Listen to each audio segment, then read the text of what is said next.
میں رات کو مٹر گشت کا عادی ہوں، سڑک چھاپ کہہ لیں، یہ عادت کراچی سے ہے۔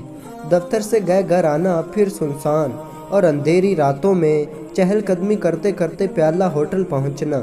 اسی طرح ریاض میں رہتے ہوئے گزشتہ 1.5 سال تک یہی معمول رہا، جس کے بعد میں جدہ منتقل ہو گیا۔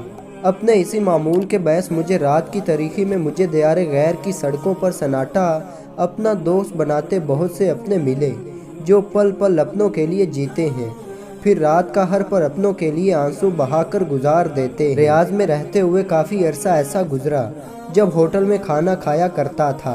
ظاہر ہے پکانا آتا نہیں، اس لیے ہوٹل پر ہی اتفاق کرنا پڑتا، مگر کھانے کی میز پر تنہا بیٹھتے ہوئے ایک نوالہ بھی حلق سے اترنا گویا زہر کھانے کے برابر لگتا۔ چنانچہ اپنی میز سے اٹھ کر کسی اور پر تنہا بیٹھے شخص کے پاس پہنچ جاتا، اپنے آرڈر کے ساتھ کہتا، یار ہم دونوں مل کر کھاتے ہیں، باتیں بھی ہوں گی اور وقت اچھا گزر جائے گا اور پیٹ بھی بھر جائے گا۔ میرے اس جملے کا جواب عموماً اچھا ہی ملتا تھا۔ ایک دن ایک ایسے صاحب سے واسطہ پڑا جو شاید کسی بات پر ناراض تھے۔ میں میز پر بیٹھے ہوئے کہا، چلیں انکل ایک ساتھ کھاتے ہیں، باتیں بھی کریں اور پیٹ بھی بھریں گے۔ وہ صاحب بولے، کیوں میاں، چلو چلو اپنا کھانا منگواؤ اور کھاؤ، آ جاتے ہیں مفت خورے کہیں سے۔ ان کی آواز اتنی بلند تھی کہ پورا ہوٹل سمجھا کہ واقعی اس سے مفت کھانا کھانے کی درخواست کر رہا ہو۔ میں نے وضاحت کی کہ چچا کہ کھانا میں اپنے پیسوں سے منگواؤں گا، بس آپ کے ساتھ بیٹھوں گا۔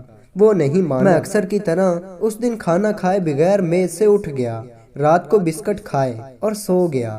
دیار غیر میں بھوکے سونا کوئی حیرت کی بات نہیں، اکثر ہی ایسا ہوتا ہے۔ ایسے ہی ایک رات کھانا کھانے کو نکلا، انہی جملوں سے ایک نوجوان سے ملاقات ہوئی۔ میں یہاں پر اس کو آفتاب کے نام سے متعارف کرواؤں گا۔ آفتاب کی عمر کوئی 26-27 سال ہوگی۔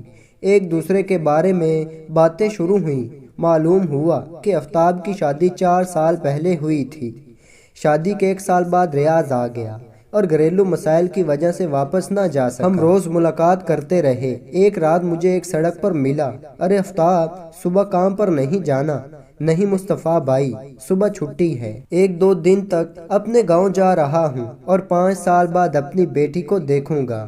خیر 1-2 دن تک آفتاب اپنے گاؤں پہنچ گیا۔ آفتاب کو 1 ماہ ہو گیا تھا۔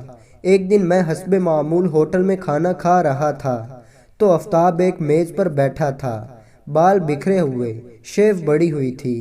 میں نے آفتاب سے کہا، تم یہاں کیسے اور کب آئے؟ چند لمحوں بعد اس نے میرا ہاتھ تھاما۔ میں نے کہا، تم تو گاؤں تھے، کب آئے اور کیا ہوا؟ وہ خاموش تھا، وہ کچھ نہ بولا اور ہوٹل بھرا ہوا تھا۔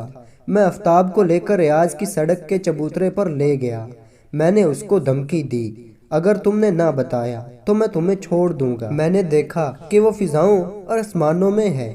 کافی دیر ایسے گزری اور میں جانے لگا تو آفتاب اٹھ کر مجھے گلے لگا کر رونے لگا۔ آفتاب کی ہچکیاں ہی بند نہیں ہو رہی تھیں۔ مصطفیٰ بھائی یہ کیا ہو گیا ہے؟ میں نے تو سوچا نہیں تھا۔ میں نے کہا کہ آفتاب کیا ہوا؟ اس نے کہا کہ میری بیوی نے مجھ سے طلاق لے لی، اور رونے لگا اور کہنے لگا میری ہی غلطی تھی، وہ پڑھی لکھی تھی، میں شادی کے 1 ماہ بعد یہاں آ گیا۔ وہ مجھ سے کہتی تھی نہ جاؤ، یہاں پر روکھی سوکھی کھا لیں گے، لیکن میں چاہتا تھا کہ اپنا گھر بنا لوں، بس یہ کر لوں۔ وہ کہتی تھی کہ بہنوں کی شادی کے لیے کچھ پیسے کما لو، پھر واپس آ جانا۔